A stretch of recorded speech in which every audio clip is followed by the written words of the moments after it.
ಆಜಿ ಮಸಾಲಾ. ಎಂತ ಅಡಿಗೆಯ ರುಚಿಯಾಗೋ ರಹಸ್ಯವು 20 ರೂಪಾಯಿ. ಪೊಲೀಸರ ವಶದಲ್ಲಿದ್ದ ಸರಗಳ್ಳ ನಿಗೂಢವಾಗಿ ಸಾವನ್ನಪ್ಪಿರೋದು ನೆಲಮಂಗಲ ತಾಲೂಕಿನ ಗೋವಿನಹಳ್ಳಿ ಕೆರೆಯಲ್ಲಿ ಶವ ಪತ್ತೆಯಾಗಿದೆ. ಜಯಂತ್ ಅಲಿಯಾಸ್ ಬ್ಯಾಟರಿ ಜಯಂತ್ ಮೃತಪಟ್ಟಿರುವಂತ ವ್ಯಕ್ತಿ.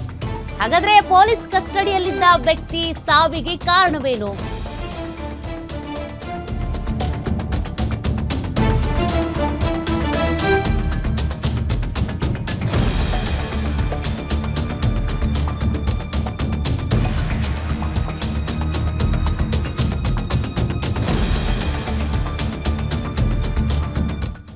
ಸ್ಥಳಕ್ಕೆ ಈಗಾಗಲೇ ತ್ಯಾಮಗೊಂಡ್ಲು ಪೊಲೀಸರು ಭೇಟಿ ನೀಡಿ ಪರಿಶೀಲನೆ ನಡೆಸಿದ್ದಾರೆ. ನಿನ್ನೆ ಸರಗಳ್ಳತನ ವೇಳೆ ಥಳಿಸಿ ಪೊಲೀಸರಿಗೆ ಒಪ್ಪಿಸಿದ್ರು ಜನ. ಬಳಿಕ ಅಸ್ವಸ್ಥಗೊಂಡಿದ್ದ ಬ್ಯಾಟರಿ ಜಯಂತ್ ಹಾಗೂ ಯತೀಶ್ ಪೊಲೀಸರ ಜೊತೆ ಆಂಬ್ಯುಲೆನ್ಸ್ನಲ್ಲಿ ತೆರಳಿದ್ರು. ಇದೀಗ ಕೆರೆಯಲ್ಲಿ ಸರಗಳ್ಳ ಜಯಂತ್ ಶವವಾಗಿ ಪತ್ತೆಯಾಗಿದ್ದಾನೆ. ಹೇಗೆ ಏನಾಯಿತು? ಹಾಗಾದ್ರೆ ತನಿಖೆ ನಡಿಬೇಕಿದೆ. ಕೆರೆಯಲ್ಲಿ ಶವ ಪತ್ತೆ ಆಗಿದ್ದು ಪೊಲೀಸರ ಮೇಲೇನೆ ಈಗ ಅನುಮಾನ ಮೂಡಿಸ್ತಾ ಇದೆ. ಸ್ಥಳಕ್ಕೆ ತ್ಯಾಮಗೊಂಡ್ಲು ಪೊಲೀಸರು ಭೇಟಿ ನೀಡಿ ಪರಿಶೀಲನೆ ನಡೆಸಿದ್ದು ತ್ಯಾಮಗೊಂಡ್ಲು ಪೊಲೀಸ್ ಠಾಣೆಯಲ್ಲಿ ಪ್ರಕರಣ ದಾಖಲಾಗಿದೆ. ಹಾಗಾದ್ರೆ ಸರಗಳ್ಳತನ ಕೇಸ್ನಲ್ಲಿ ಅಂಧರ್ ಆಗಿದ್ದ ಜಯಂತ್ ಅಲಿಯಾಸ್ ಬ್ಯಾಟರಿ ಜಯಂತ್ ಮೃತಪಟ್ಟಿದ್ದು ಹೇಗೆ? ಪೊಲೀಸರು ಏನಾದ್ರೂ ಅಂದ್ರೆ ಅನುಮಾನಗಳು ಆ ರೀತಿ ಬರ್ತಿದೆ. ಪೊಲೀಸರು ಏನಾದ್ರೂ ಹೊಡೆದು ಆತನನ್ನ ಕೆರೆಗೆ ಬಿಸಾಕಿದ್ರ? ಕುಟುಂಬಸ್ಥರ ಆರೋಪ, ಅನುಮಾನಗಳಿದು. ಯತೀಶ್ ಹಾಗೂ ಜಯಂತ್ ಇಬ್ಬರನ್ನು ಕೂಡ ಸ್ಥಳೀಯರು ಥಳಿಸಿ ಪೊಲೀಸರಿಗೆ ಒಪ್ಪಿಸಿದ್ರು. ಆದ್ರೀಗ ಜಯಂತ್ ಮೃತದೇಹ ಕೆರೆಯಲ್ಲಿ ಹೇಗೆ ಪತ್ತೆಯಾಯಿತು?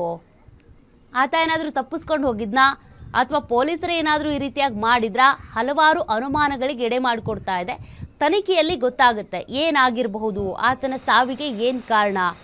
ಹೋಗಿ ಮೃತದೇಹ ಕೆರೆಯಲ್ಲಿ ಪತ್ತೆ ಆಗೋದಕ್ಕೆ ಏನು ಕಾರಣ, ನಿಗೂಢವಾಗಿ ಆತ ಹೇಗೆ ಸಾವನ್ನಪ್ಪಿದ ಅಂತೇಳಿ.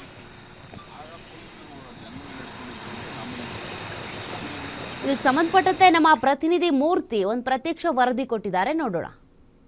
ಪೊಲೀಸರ ವಶದಲ್ಲಿದ್ದಂಥ ಸರಗಳ್ಳ ಜಯಂತ್ ನಿಗೂಢವಾಗಿ ಒಂದು ಕೆರೆಯಲ್ಲಿ ಪತ್ತೆಯಾಗಿರುವಂಥದ್ದು. ಬೆಂಗಳೂರು ಗ್ರಾಮಾಂತರ ಜಿಲ್ಲೆಯ ಗೋವಿನಹಳ್ಳಿ ಕೆರೆಯಲ್ಲಿ ಆತನ ಶವ ಏನು ಪತ್ತೆಯಾಗಿರುವಂಥದ್ದು. ನಾನಿವಾಗ ಈ ಕೆರೆ ಬಳಿ ಇದ್ದೀನಿ, ನೀವು ನೋಡ್ಬೋದು ದೃಶ್ಯದಲ್ಲಿ.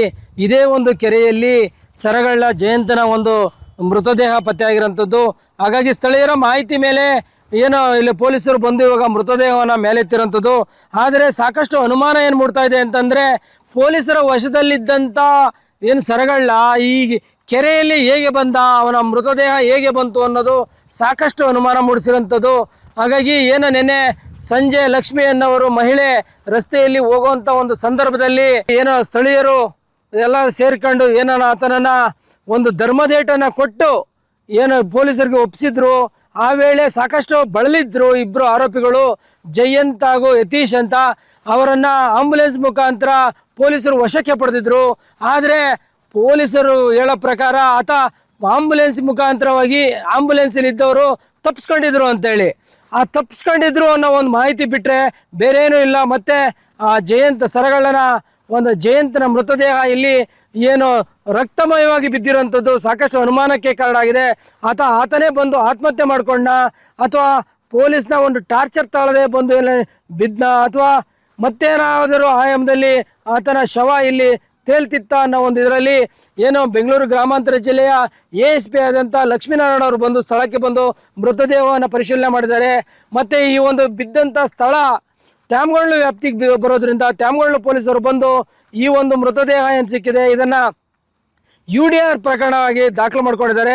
ಆದರೆ ನಿನ್ನೆ ಏನು ಸರಗಳ್ಳತನದ ಇನ್ಸಿಡೆಂಟ್ ನಡೆದಿತ್ತು ಅದು ಈ ನೆಲಮಂಗಲ ಗ್ರಾಮಾಂತರ ವ್ಯಾಪ್ತಿಯಲ್ಲಿ ಕುಳುವನಹಳ್ಳಿ ಅನ್ನೋ ಒಂದು ಸಮೀಪದಲ್ಲಿ ಘಟನೆ ನಡೆದಿತ್ತು. ಆದರೆ ಈ ತ್ಯಾಮಗೊಂಡ್ಲು ವ್ಯಾಪ್ತಿಯ ಗೋವಿನಹಳ್ಳಿ ಕೆರೆಯಲ್ಲಿ ಶವ ಪತ್ತೆಯಾಗಿರುವಂಥದ್ದು ಸಾಕಷ್ಟು ಅನುಮಾನಕ್ಕೆ ಕಾರಣ ಆಗಿದೆ.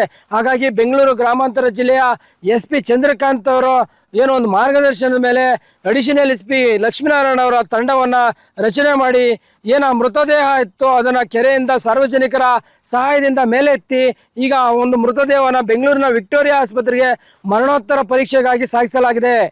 ಈಗ ಮರಣೋತ್ತರ ಪರೀಕ್ಷೆಯಲ್ಲಿ ಏನಾದರೂ ಇದೇನು ಕೊಲೆಯೋ ಅಥವಾ ಮತ್ತೇನಾದರೂ ಆಯಾಮದಲ್ಲಿ ಈತ ಕೆರೆಯಲ್ಲಿ ಏನಾದರೂ ಬಿದ್ದು ಆತ್ಮಹತ್ಯೆ ಮಾಡ್ಕೊಂಡು ಅನ್ನೋ ಒಂದು ರಹಸ್ಯ ಬಯಲಾಗಬೇಕಾಗಿದೆ. ಒಟ್ಟಾರೆ ಏನು ಸರಗಳ್ಳ ಜಯಂತನ ಒಂದು ಮೃತದೇಹ ಸಾಕಷ್ಟು ಅನುಮಾನ ಮೂಡಿಸಿರೋಂಥದ್ದು ಸತ್ಯ ಆಗಿದೆ. ಮೂರ್ತಿ, ಗ್ಯಾರಂಟಿ ನ್ಯೂಸ್, ನೆಲಮಂಗಲ.